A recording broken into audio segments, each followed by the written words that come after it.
For 3 long weeks, this man and I have not been able to do this show because it was preempted on ESPN2 by various sports events. So for 3 weeks, I have stored up opinions for this man. I am about to unleash. He had better be ready.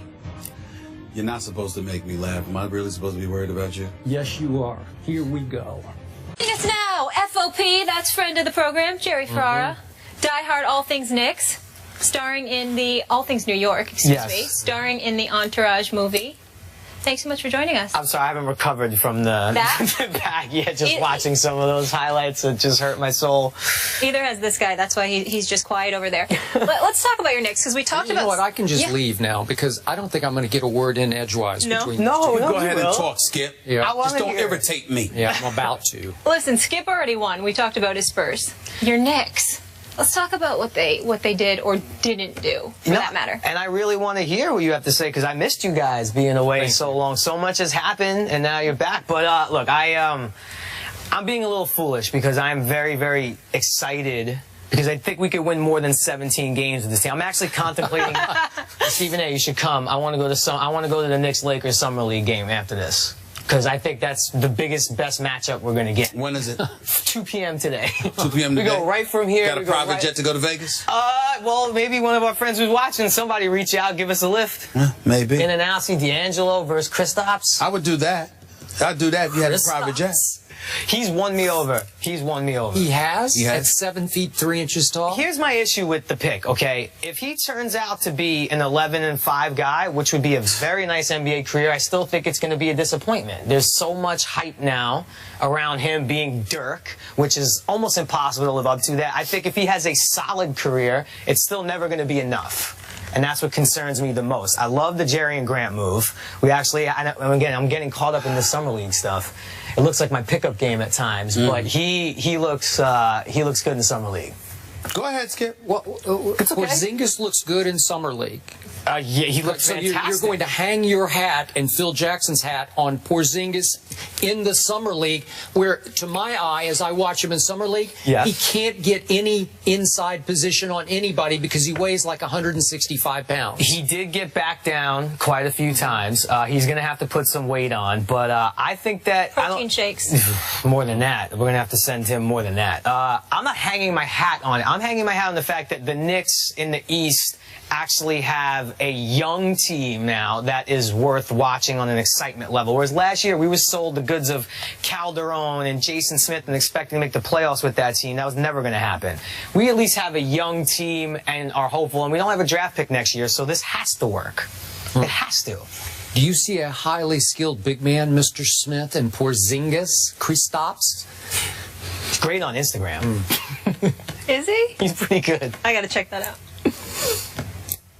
See, Skip's messing with me, man. Let me be very clear, because when I went on SportsCenter, that was immediately after the draft. I remember. Came out of vacation. Usually, because ESPN, you know, they paid me, and if they call me, I'm going to come, whether I'm on vacation or not. This was different, because I called ESPN and told them, make room for me on tonight's SportsCenter, I'm coming on. It was immediately after the pick. And here's what really rakes my nerves. And it rakes my nerves to a point where it's hard for me to contain myself, but I'm going to try because I've exploded enough. It's not about Porzingis and his talent. He's 7'1". They say he was 7'1", maybe 7'1", 7'3", whatever the case may be. Only 220. That's enlisted at 220 or whatever. He's got some skills. He's in Europe. He looks athletic and mobile. Didn't look bad in summer league. Didn't look that great to me. But here's the point. It totally deviates from what Phil Jackson sold us on. Phil Jackson said, it's not a project. It's not about building for the long term.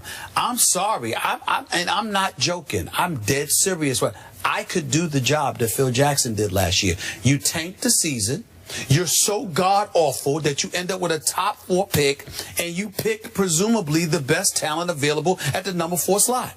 But you traded Tyson Chandler, who was approaching the last year of his contract, okay? You didn't have to let him go, all right? Ultimately, you traded J.R. Smith and Amon Shumpert before the trading deadline. And you kept them within the daggone conference, by the way, for 2 draft picks and 2 trade exceptions, all right? Not only did you do that, you tried to sell us on Jose Calderon, okay? We still haven't bought it. There's still an APB out for his game. All we say about, this is what we say about Jose Calderon.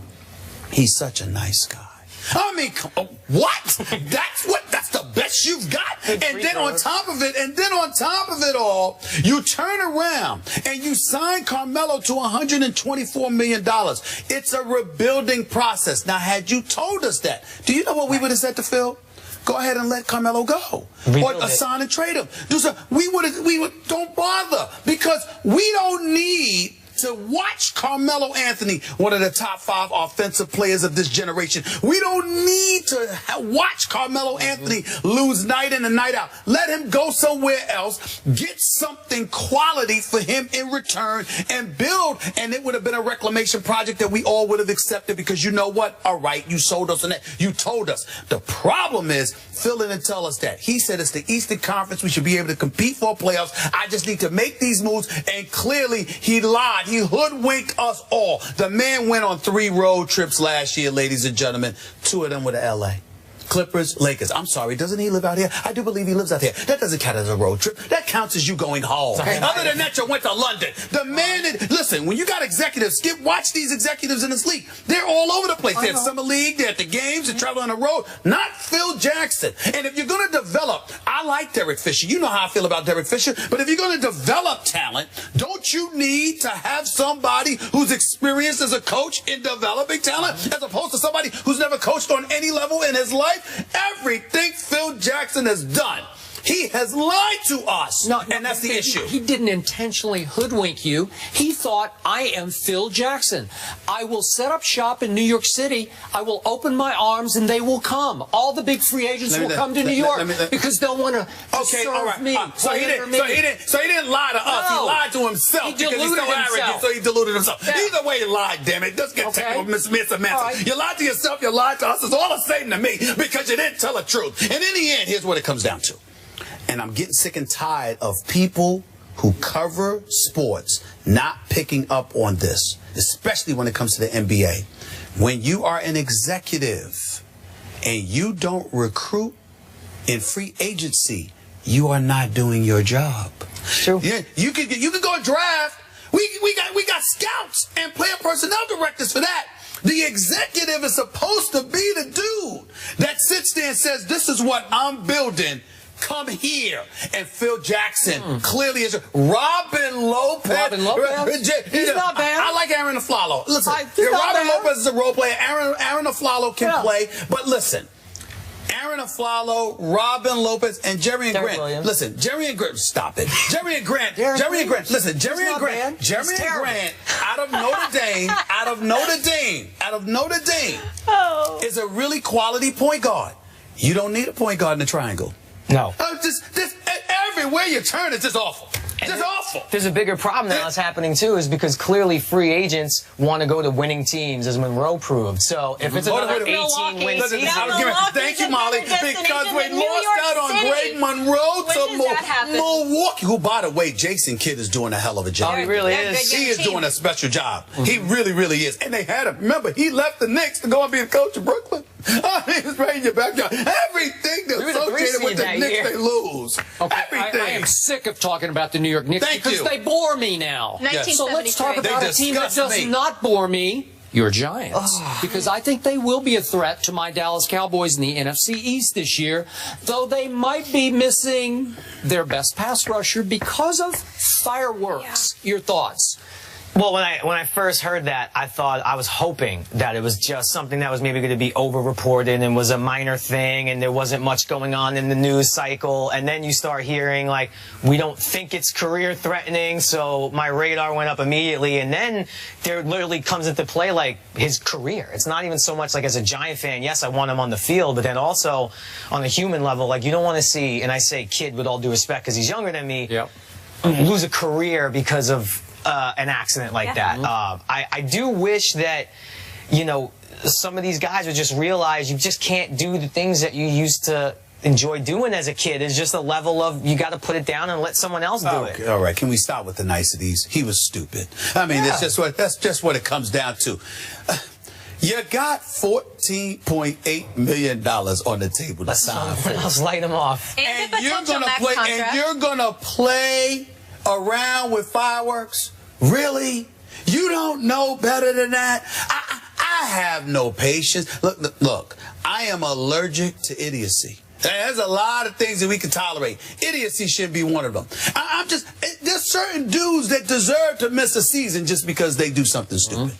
Just because they do something stupid. Right, but not a career. And that's why I started to feel nervous. Because when they start saying career it won't end his career. No, but I'm saying that was the first. He might not be able to grab as well, but it's just fractured. And it's not going to end his career. He's going to play, but he ain't throwing the football. He'll be all right. Yeah. Well, we'll see. You know, we'll see. I have never understood how in this great country of ours, we celebrate our independence every 4th of July by lighting small bombs in our hands. I don't really get it, but he did it.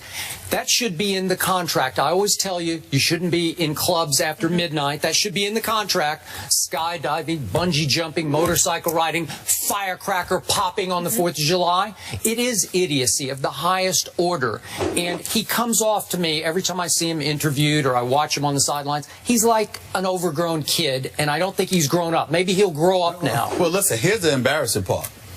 The New York Giants fly from New York to go see you.